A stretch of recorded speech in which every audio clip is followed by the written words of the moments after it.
All right. Fantastic. Well, welcome everybody. Thanks for joining us over your lunch break today. I'm going to hand it over to Mike. Mike is the compliance expert. He's going to walk us through kind of a quick and dirty 7 elements of compliance today. Quite helpful information, all very relevant to you.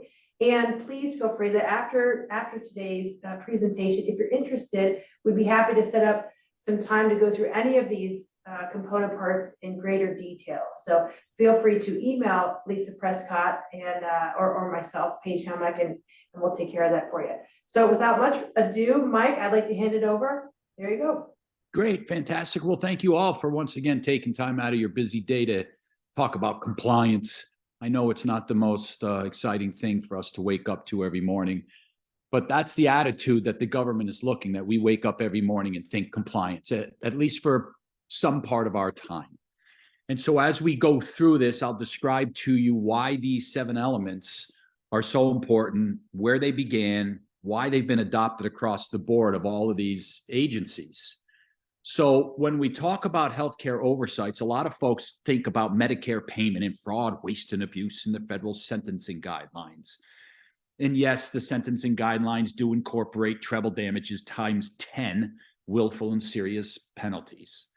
However, having these 7 elements, which were first put together, it has to be by federal sentencing guidelines back in '96 through DOJ, Department of Justice. But all of these entities you see here today basically have adopted or have always practiced what the federal government calls their 7 elements. So whether you take Medicaid or Medicare, I cut this slide out from you because there's a lot of clients that we will review types of contracts for compliance language. You know, this comes out of a private payer. So I'll get a lot of times, so we don't take Medicaid or Medicare. And, you know, that's great. It lops off a lot of compliance issues, at least with the Department of Justice through CMS. But the private payers are looking for this. And you guys are signing contracts that say you have this, and you've attested to the fact that you have a compliance program. So I share that with you because it came right out of United Health Group. And I know from Aetna to the Blues across the board, they're looking for policies and procedures from you. Okay. So the next thing I want to show you is how to prevent fraud. This is not a 100% guarantee. However, having this in place puts you in a real good defendable position. And we're going to talk about that because that's the key here. One of the things we work with a lot of practices on is after they've gotten a letter, after they've received a phone call, after they've had somebody call the whistleblower hotlines that are connected to HHS tips or OSHA or any of the other federal or state entities. But getting yourself in that defendable position starts with you having these 7 elements. And that goes a long way to mitigate a lot of stuff that you're developing a culture of compliance. We're all going to make mistakes. Paige and I were talking with John from IT. I mean, IT itself. I mean, you know, what did the government come out and say to us? That most of the breaches today are coming from our internal people who still get fooled with phishing and still get fooled with malware things. So education is huge. But here are the 7 elements, basic, down and dirty, and it's something you all know because after we go through it, I would have to say almost 100% of the time, maybe 90, will say to me, well, that's common sense, and that makes sense to me. From implementing it, to designating officers, to conducting education, responding promptly, what does it mean? Auditing and assessing. Assessing is a good one because most of us don't do a full building assessment. We think of charts. We think of our E&M coding, our HCCs, and all the other things that you folks work so hard just to get paid over after the work is done. But auditing is really looking at a full facility, communicating, and then enforcing. So those are the 7 elements. You'll find it under the federal sentencing guidelines. I'm going to show you, you know, right where they came from, how long they've been around, why there's no excuse for saying, I didn't know that. You know, if you have an OSHA manual that you got from a garbage company, you know, make sure it's opened up and still not hermetically sealed. If you have a HIPAA policy manual and procedures and things in that nature, make sure it's not just security. I see a lot of groups that thought of security and really have nothing for privacy. So when you look at this, it all dovetails to every agency that we deal with. And it's, you know, it's basic. It's what they're talking about. It's what they want you to do. And so I share with you where, you know, the updates are, where when someone calls us or asks us questions, we direct them to the websites that they come from. So all of this, once again, is free and online. What we have found over our 30 years in partnering with S&G is that you guys don't have much time to constantly be thinking of compliance. But this will help you short circuit it. And that's what I mean by walking around your building. We all learned that. Remember with COVID and the MERV 13, we needed in our air handling systems, the filter, MERV 13. Well, you know, how many administrators of a busy practice knows what that even is? But it became guideline. So those are the laws. So what I'm going to do is I'm going to run you through basically what each one means and then leave 5 to 10 minutes for questions and answers. We have a nice tight group here today with us, so feel free to also ask questions, chat to Paige. But the first thing is creating that culture of compliance. And that's what I meant by the government wants us to wake up every morning and think of compliance. Something, whether it's a walk around, whatever it may be. And letting staff know that we're taking it seriously. We're doing this walkthrough to look at the printer to see if there's any PHI lying around because somebody overprinted the printer or the fax machine. Know your risk areas. You know, what is it that you're thinking about? Have you thought about the fraud, waste, and abuse guidelines and the mandated or highly suggested you review 10 charts encounters per provider per year? Sort of like exclusions. We still get questions regarding, well, I do an exclusion list when we do credentialing. Look at the law. The law says every month on almost 26 different state and federal websites to do exclusions. You know, you have OSHA, you know, are you having problems with workplace violence? You're still having problems with bloodborne pathogen. Do you still find biological or other potentially infectious material in the regular waste? Are you throwing pharmaceuticals in your sharps containers? You know, all that gets uncovered during a walk around. Same thing with HIPAA. I mean, how many times have I took the not that it really matters unless you get audited, but move that copier and found, 3 pieces of PHI on a patient? How many times have I gone and looked at somebody's desk who was not there for the whole 2 hours I was on site, and that basket full of PHI that they keep next to their chair that they're supposed to bring out to the shredding bin across the hallway and down the stairs hasn't been done. So all those things are risk areas. Manage your relationships, financial. Remember with COVID, how many of us really wish we'd stayed with a smaller bank? Are you managing your business associates? Are you managing your business associate agreements? And I will tell you, a lot of times, the folks that I work with in the physician world, you guys have way too many BAs. There's a big difference, and that we're not going to go over that today, but just because your competitor's doing something doesn't mean you should. So when a provider comes back and says, hey, I was having dinner at the society the other day and Dr. X is doing this, and I'd like to incorporate that. Really pay attention to it. Call the hotline, and when in doubt, ask for help. And that's a courtesy from us through SG to you folks. When in doubt, call us first. We still might tell you to call your lawyer, but that's not our mission. So let's go through the 7. So implemented. So once again, I go back to how many offices I walk into and I find manuals that are from 1999. I find manuals that are from 2002. Been a lot of changes in the government rules and regulations.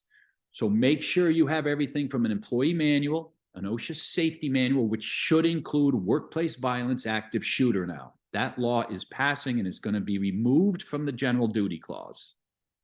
Then you have your OIG and fraud, waste, and abuse, and your HIPAA. Remember, privacy and security. Just having an SRA is not a HIPAA manual. Having a disaster plan from your MSP or your IT folks is not the manual that OCR expects to have in there. So once again, write up your policies, Get them out and prove you've gotten them out, whether it's an email, once a month on a Thursday at 9 o'clock that they read and they read it and opened it. That was big during the biggest problem we were having 2 years ago was phishing emails. So make sure you get it out there. And I always suggest to people, get employee input. Just don't stand in a corner and build this or do it on your own. Bring somebody in and say, hey, what do you think of this? But that's implementation, and that's getting what they're talking about, your manuals together, your policies together, your procedures, and getting them out to our frontline troops. Another thing is electing a compliance officer. Now you need this. You need a safety officer for your development of your Department of Labor guidelines.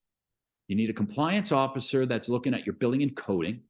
You should have another compliance officer that deals with privacy and security under HIPAA.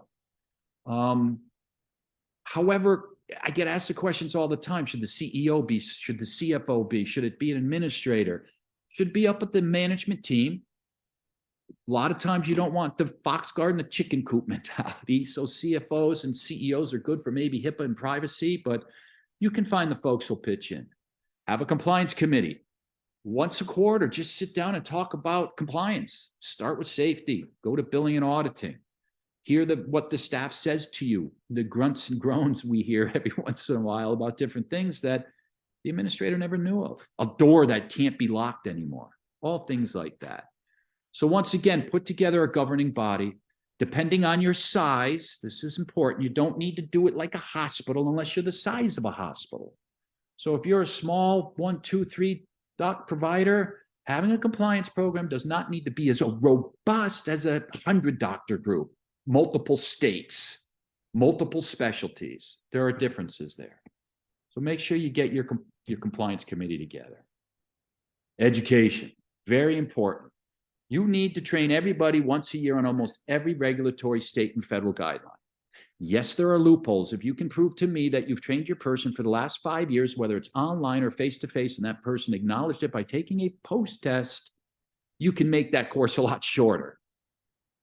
Problem with that, though, sometimes you can't gauge that, especially with some of these online trainings I see, because it's not set up to be site-specific to what you need me to know about our environment, our hazards, and our way of doing billing, coding, and so forth and so on. So most of them are annually. Now, just about everyone is annually. You got to get a new hire done quickly. Now, I get asked all the time, what about privacy? What about security? Do I need to do it for safety? What happens if the person comes on and then leaves?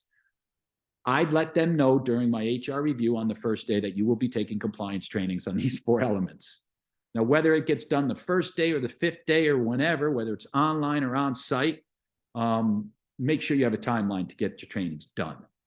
And then make sure you're always offering some type of training throughout the year that emphasizes something that you find during your assessments that turn around and become a 1 out of 10. We got to deal with this. So the next thing is responding. So a lot of times we have folks who may call up the hotline or use a drop box that you have there where I can stay anonymous, confidential, but I see this problem. I got one the other day with an allergy asthma group that was still recapping needles. Now, granted, they weren't dirty needles. I agree. I'm looking at it from your viewpoint. They were using the one-handed scoop. But point being is when I turn to that employee and say, how many times you get stuck? All these 3 times a day. It's still a stick. So I then would look at that. But if somebody complained about that and then you walked up and said, Mike, you're getting stuck all the time. Well, what do we trained you. There should be no retaliation. It should be something that the compliance committee looks at. But please, when you get something, and I'm telling you now, even from patients, we've had a lot of patients now calling in or putting it on your review, showed up with my uncle in his wheelchair and no one knew what to do. Walked into the treatment room and sharps were flowing out of the box that my son could get a hold of, whatever it may be. Make sure you keep your responses timely. If somebody says something to you or reports something to you, it's not something that should go on the corner of the desk because we're seeing a lot of whistleblowers today. And then remember, no retaliation. We even have a state of New York who has 8 elements now. And the 8th element is retaliation on its own. So it's an important piece of this. So critical compliance questions regarding audits.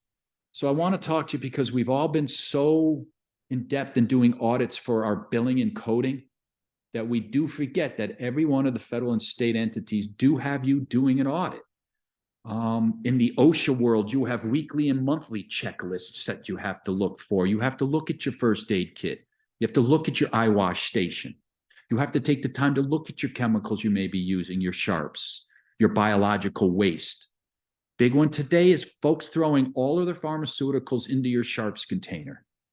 Bottom line is the waste hauler, when you box it up, has no idea what's in that box.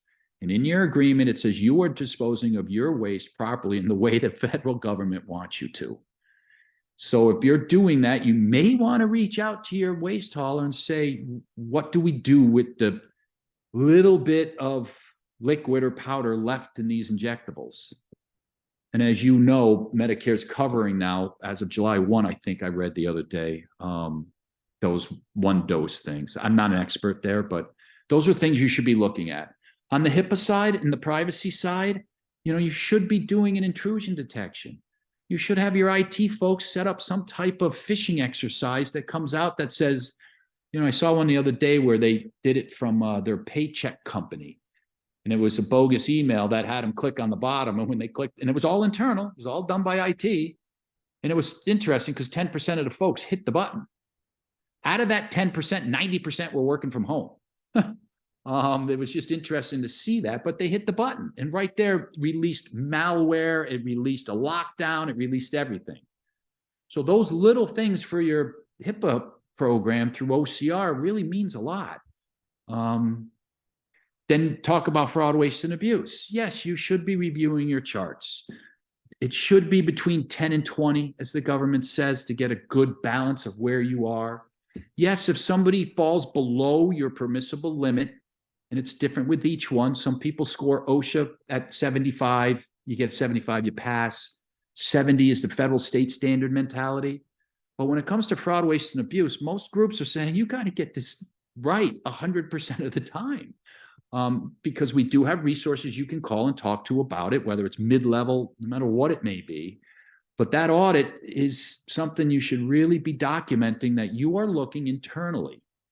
That's why exclusions are so important. And if you ever just go on the OIG website, yes, it's free. You can put 5 names in, hit the button, it'll come back and tell you if they're on any one of these exclusion lists. But you got to do it every month. And most of you have like 30 employees.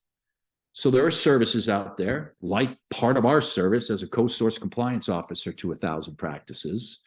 I just electronified it. So every month it just sends out thousands of names with everything that's needed for the federal government to say no one's on this list. And that's what you're most likely going to find. But if somebody is on your list, you don't have to research it.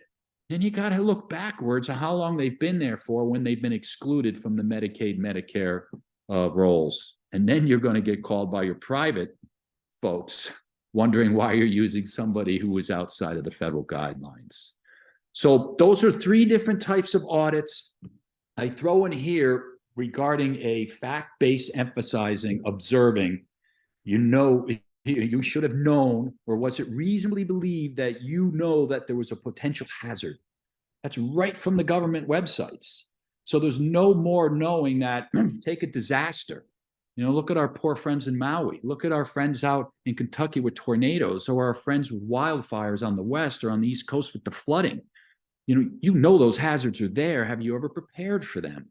But most people think of audits as charts.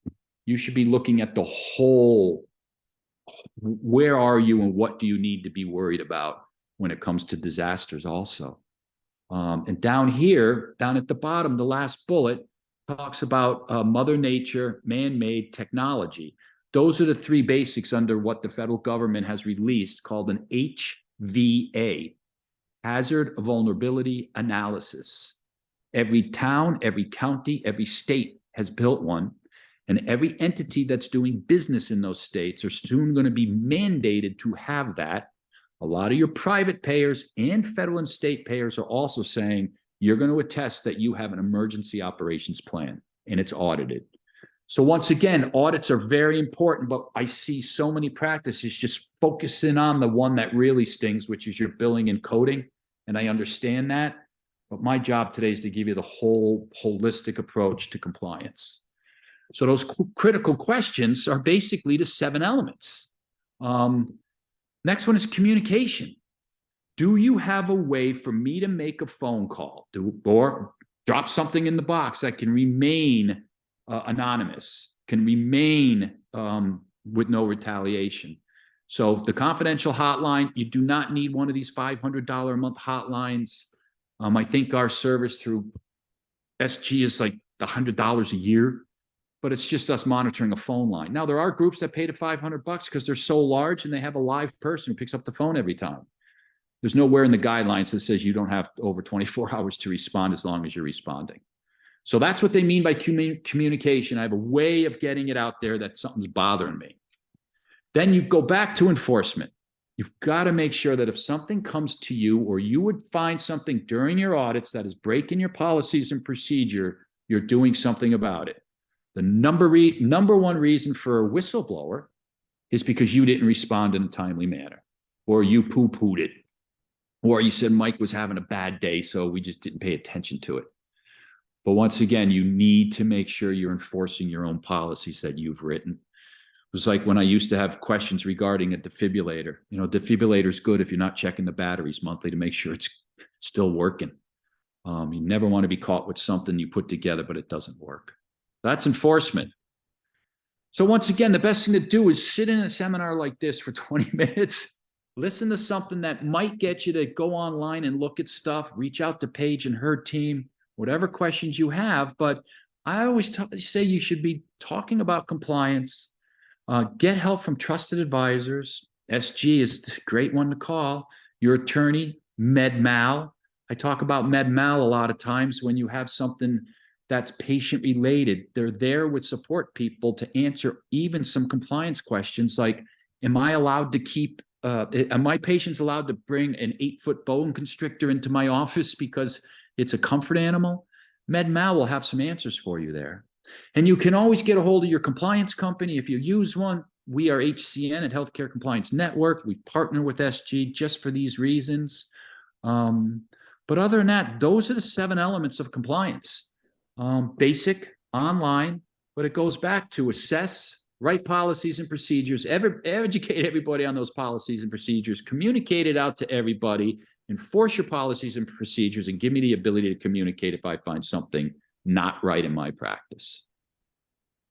Fair enough? Did I get it in under 23 minutes? 24? Yeah, you did good, Mike. This is fantastic. Thank you. I know there's a lot there. Does anybody on the call right now want to either enter a question in the chat, or does anybody want to unmute themselves and ask Mike a question while we've got him? Wow, I must have done good. You covered it all. I really do appreciate it. As everybody knows on this call, this is so important. We've got to pay attention to it. We cannot overlook it. And Mike and his team at Healthcare Compliance Network, we have just been so thrilled with the partnership, and would encourage you to reach out to him directly there with any questions. Of course, you have relationships here at Scroggins Greer. We would encourage you to reach out to those as well. So we'll let everybody carry on with their day. If you've got any questions after this, please email me. My contact information is right there on the screen, or I believe you've got Lisa Prescott's information, and we'll make a connection if helpful. So thanks, everybody. Thank you, Mike. Have a great day. Crazy days. Thank you, Paige. Thanks, everybody. Bye.